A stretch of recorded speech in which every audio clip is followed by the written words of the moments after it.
Welcome to the Thought Boss Podcast. This is your host, Nicole.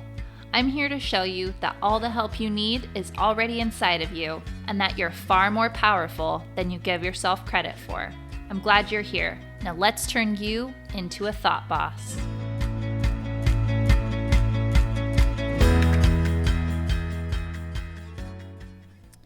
Episode 15, How Feelings Fuel Action. Hey guys, what's up? I am currently hiding in my room while my babysitter tries to keep my kids from screaming. I know it's kind of a hopeless cause, but she's doing a great job. So I'm in here trying to block some of the sound by just like hiding underneath a blanket on my bed, which makes it really hot, but it's worth it. It's for you guys.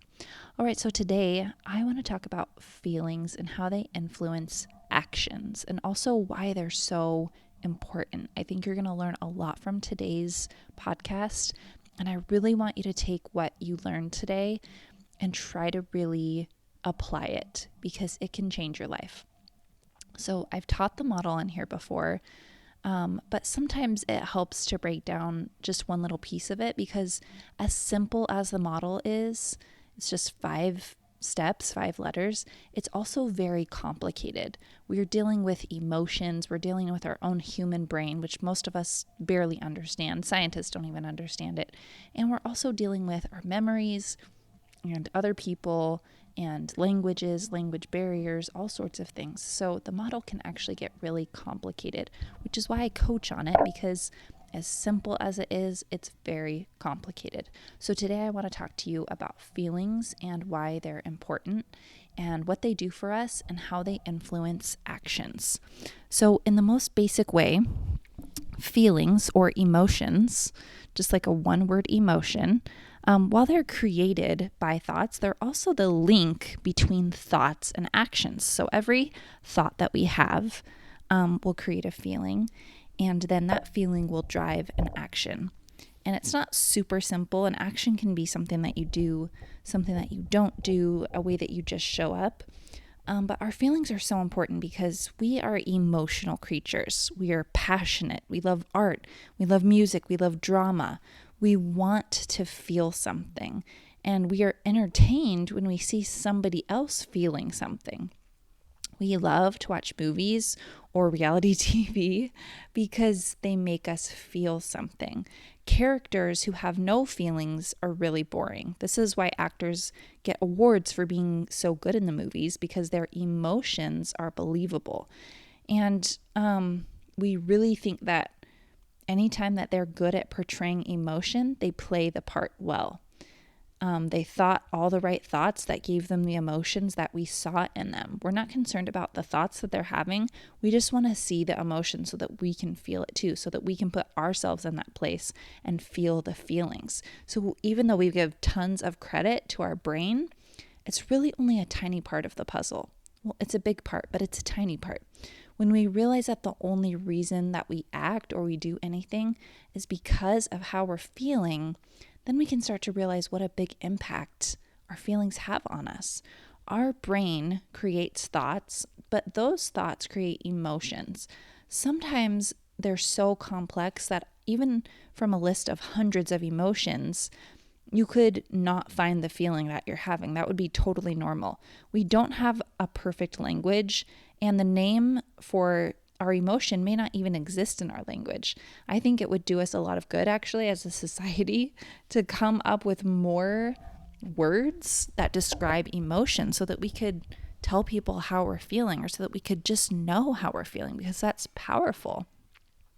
Sometimes we know what we want to say, kind of, but we don't know how to say it. We just don't know how to express it. I've always been really fascinated with this list that I found of foreign words that describe feelings, but they have no English translation. So I'm going to read a couple of those to you just as a side note because I find them so cool. So I'm going to totally butcher them. If you speak these languages, Tagalog, Inuit, Japanese, German, I'm really sorry. I only speak English. So I'm going to say them wrong. But the point of it is going to be fun. So gigil is a Tagalog word, And it's the irresistible urge to pinch or squeeze someone because they are cute or cherished. Think of like a little baby where they just have like those big cheeks or those big thighs.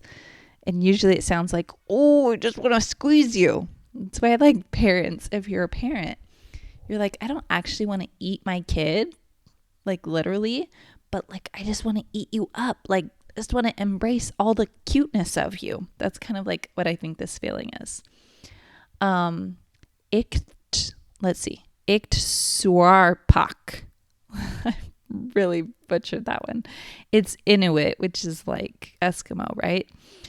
That word means the anticipation you feel when waiting for someone and you keep going outside to check if they have arrived. That's a really specific feeling, huh? It's just one word and it's a feeling.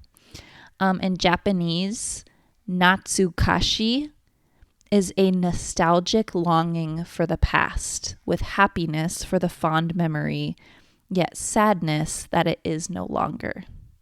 So it's like a very specific nostalgia, happiness for the fond memories, sadness that it's that it is no longer. In German, the word Sehnsucht is a desire for alternative states and realizations of life, even if they are unattainable. I don't even know what that means, but it's this feeling of desire, a certain feeling of desire.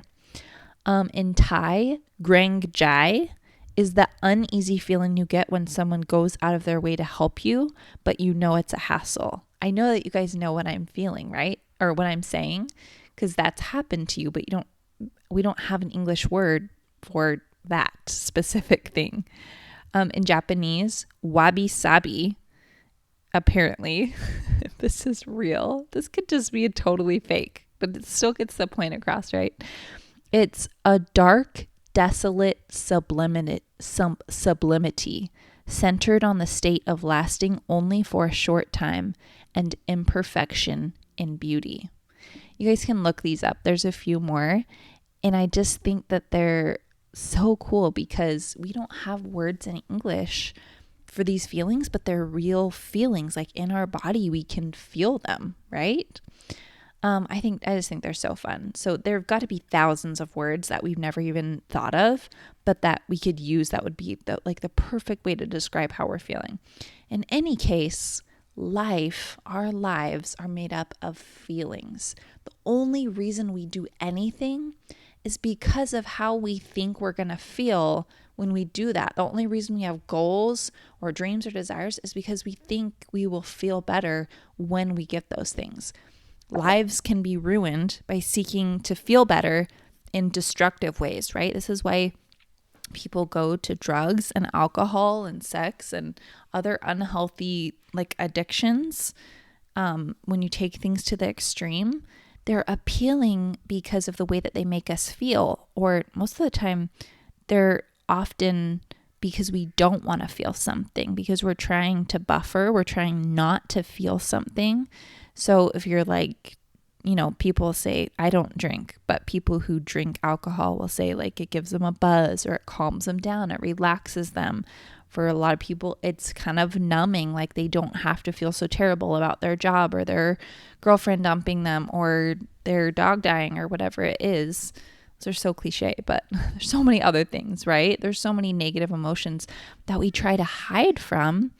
And so we try to do these things that help us not feel those. So when we have so many negative emotions that they just become overwhelming, we want to escape them. That's called buffering, and I talk a lot more about it on episode 2 of how to feel your feelings.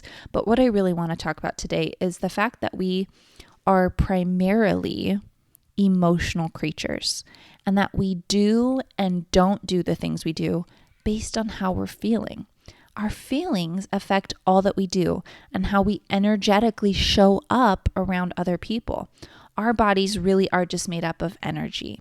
When you're with another human, you first create that energy in your body with a thought, and then it becomes stronger as it turns into an emotion, and then even stronger as that emotion comes out in the form of body language. in words, in facial expressions, in movement, in your positioning, in the force of an action, or the choice to be still or to not move. Our emotions drive all that our bodies do, and it's impossible to pinpoint all the emotions we have in a day or even an hour because our brains are constantly going and we're really on autopilot most of the time. That's the way that we survive. Our subconscious minds interpret information at an alarming rate and nearly imperceptibly, which is why we can sometimes be taken off guard by our emotions. We can have this sudden bout of anxiety or anger or fear or frustration, or this is like deep sadness can just come over us. Have you ever been surprised by an emotion? You're like, whoa, where did that come from? Because our conscious mind is not really in charge most of the time. And it's not really meant to be, I don't think. We're not robots that are just able to program our lives. Our lives become beautiful when we realize that we are creating our experience emotionally in the world, but when we stop trying to forcefully control it, when we really allow it, we allow ourselves to feel all the natural emotions. Your conscious brain starts to realize that the lower brain is there and can course correct if necessary. But if we lived our lives without so much resistance, we could have so much more peace. All the suffering and the questioning and the resisting of our own instincts to love and to not judge and to just be grateful for all we have, or be sad or disappointed or fearful, all of those natural instincts would just be okay if we weren't resisting them. One reason it's so important to examine our emotions is, first of all, to have a more fulfilling life. When we tune into our bodies and we check in with them and we see how they're doing, that is called self-love. It's when you step away from self-love that you allow anxiety and fear to take over. This is why, in my opinion, this whole self-love movement has come up, because we're feeling so much fear, so much anxiety, so much depression, so much frustration, and we don't really know how to feel those things. But real self-love is just being yourself right here, being in the present moment, saying, this is all I am. I'm this body and this mind and this heart and this spirit inside of this body. It doesn't take up much space. I love everything that is in this space. I love my feelings. I love my thoughts. You stop thinking for a minute and you just feel love for yourself.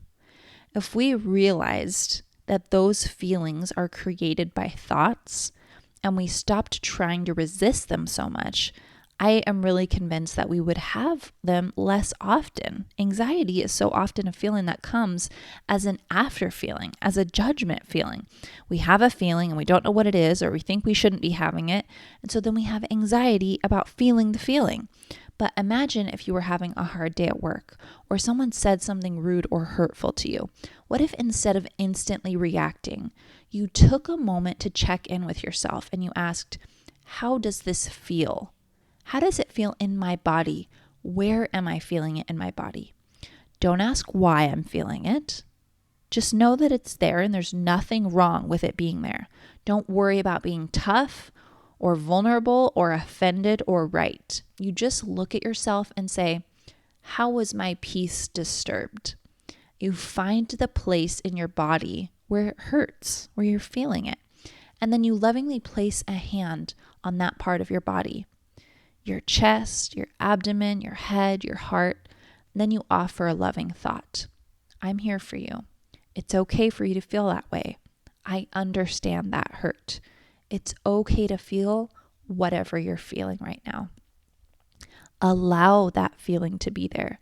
Allowing means you don't judge it. You don't say that it's wrong. You don't say that it's bad. You don't try to force it out of you. You don't say, I'll feel it for a second, but I really don't want to keep feeling it. You allow it to be there as long as it needs to be there. And then you just sit in your own body. You don't make the feeling worse by thinking about the emotion or thinking more thoughts that make it more powerful. You just let it be there. You just recognize that you're human and that this is what humans do. It's the most beautiful thing that humans do. We feel pain, we feel sadness and hurt and regret and loneliness and sorrow and depression and uneasiness and feeling undervalued, but we also feel love and fulfillment and closeness and all these amazing feelings. You are an emotional creature, which means that you're also equipped to handle emotion. You were not created without the ability to handle your emotions. We think that we have a hard time feeling things, but if we allowed ourselves to feel them, we'd realize that our bodies already have all that they need to be able to handle emotions, okay? Anger doesn't have to feel explosive, and it doesn't have to be a big traumatic deal. When you feel anger, it's okay for you to just say why you're feeling it. Just find it in your body and let yourself feel it. It doesn't have to turn into something more by you resisting it. Your body already knows what to do, so let it. Let the feeling move through you and then love it for what it is. This is what makes a beautiful life. It's when you take everything that society would normally label as good or bad or somewhere in between, and you just love all of it. You just allow it to be there without judging it or wanting to leave. That is the true purpose of thought work. Self-love is loving your life, loving without judgment, loving without trying to decide which parts of you are lovable or worthy of attention. Every part of you is. The negative emotions are an absolutely necessary and essential part of human existence. They're so vital to our being that when we resist them for long periods of time, they build up as toxins in our bodies. We allow negative energy to accumulate, and maybe one day we just, quote, get depression or have depression. Or we have a midlife crisis, or we totally lose it on the McDonald's lady or our mom on the phone. And emotions that aren't loved and they aren't allowed are the ones that become problems. When we tell people not to cry, not to worry, not to fear, not to be angry, because those things are supposedly bad and those are weaknesses, we're asking them to ignore or fight against half of who they are as humans.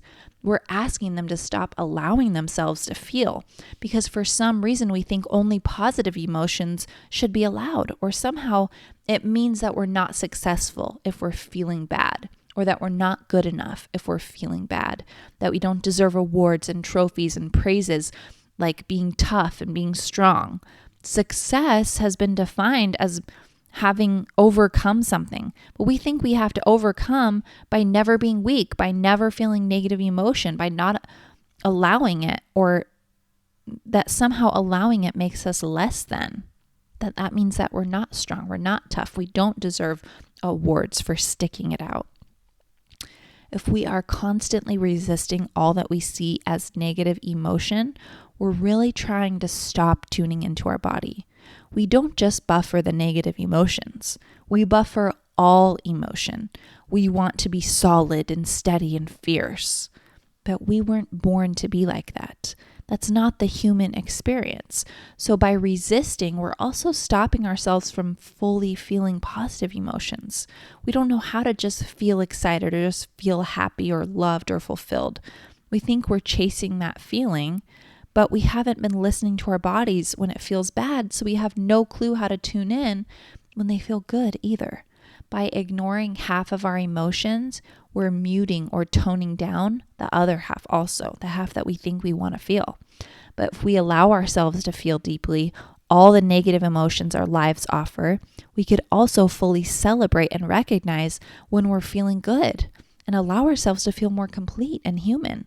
There's a whole world that opens up when we allow negative emotion that comes up to be there. Another reason I think it's important to tune into our emotions is that they're driving all of our actions that we're taking. Emotions are scientifically measurable. They're measurable energy in our bodies, and we can sometimes tell just by looking at a person. If they're feeling incredibly thrilled, like when my son actually hit a ball at his baseball practice last week and his face lit up and he smiled and he jumped in the air and he raised his fist and he shouted, woohoo! He was so excited. You could tell by the way that his body was moving. He was full of energy. Or when someone is in a very bad mood or they're like really sad, something really terrible has just happened, their energy seems a lot lower. They move slower, sometimes not at all. They might be curled up in a ball or crying or fighting back tears, could be hunched over or hiding. Do you see how every emotion that we feel manifests in some way in our bodies? Others can read that emotion because our brains are trained to look for signals. People who call themselves empaths are just people who are extra good at tuning into their bodies. They allow feelings to be there. They read other people and they choose to feel the emotions that they perceive the other person is feeling.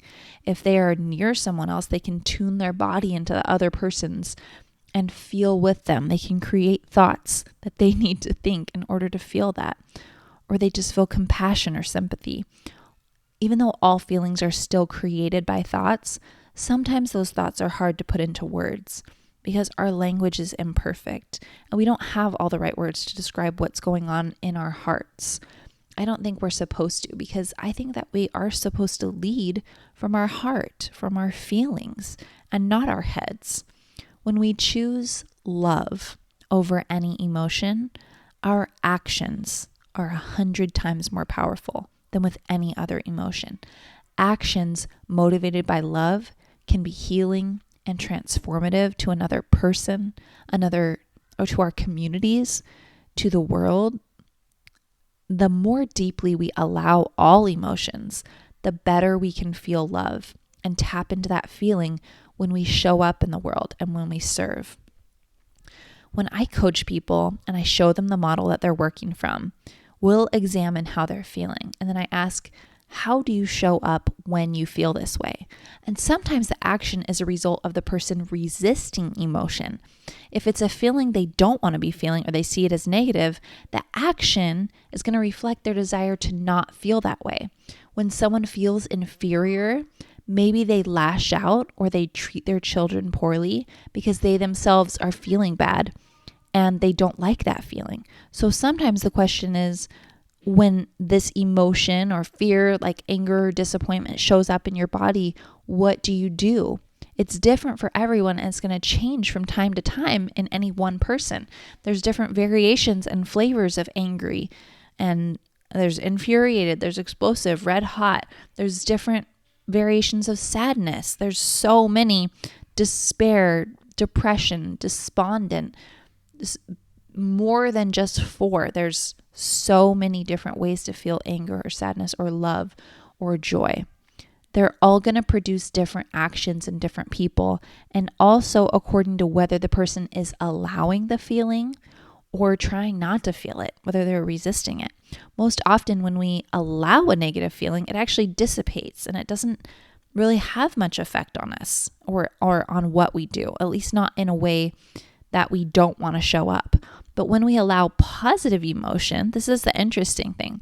When we allow positive emotion and then we let that fuel our bodies, it can actually expand our positive impact on what we're doing and the people we're surrounded by. Positive emotions are far more powerful tools than negative ones, but neither are more important and neither should be shut out or resisted.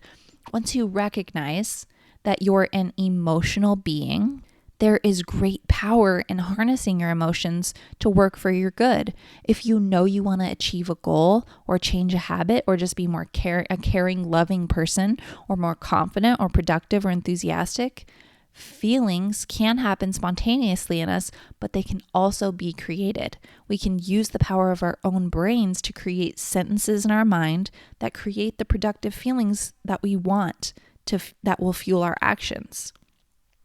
So once you stop resisting emotions and you allow them, it's going to be easier to get along with yourself. You are meant to be an emotional creature. Purposely put yourself in situations that will create emotions that you're not used to feeling. Experience more of what it means to be a human. It actually feels really good to allow emotion. The suffering comes in when we resist what is. And once you're feeling all the feelings, then try creating some. Just for fun, let your life be an experiment and see if you could create what you want by finding the right thoughts that are going to create the feelings you want to feel. Don't take life too seriously.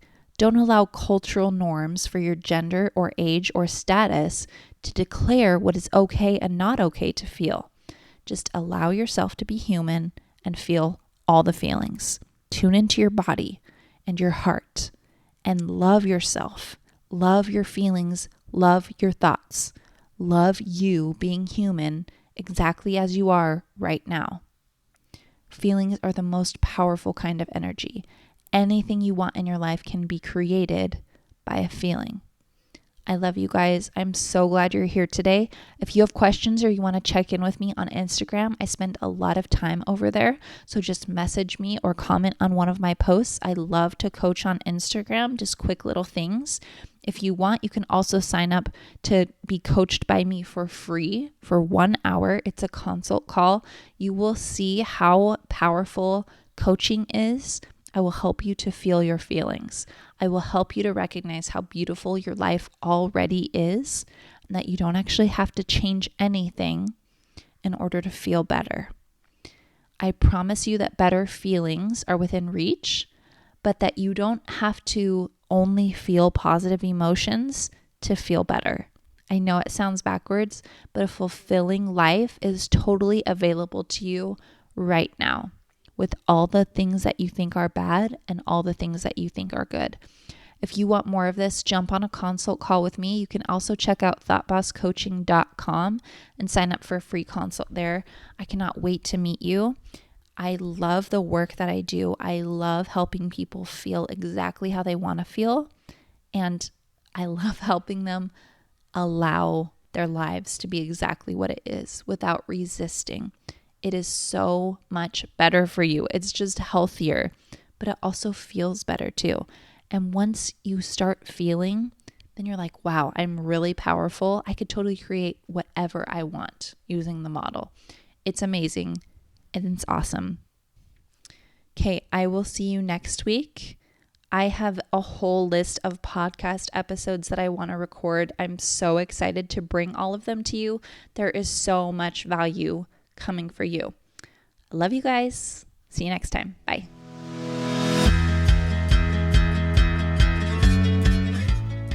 If you love this podcast and you want to see how this work can change your life, I want to invite you to join the Thought Boss Coaching Program. It's simple. You talk, I listen, and then we get to work. Coaching is the fastest way to gain confidence, let go of your past, and reach your goals. I believe in you, and it's time for you to believe in yourself. Sign up for a free session at thoughtbosscoaching.com/join. I can't wait to meet you.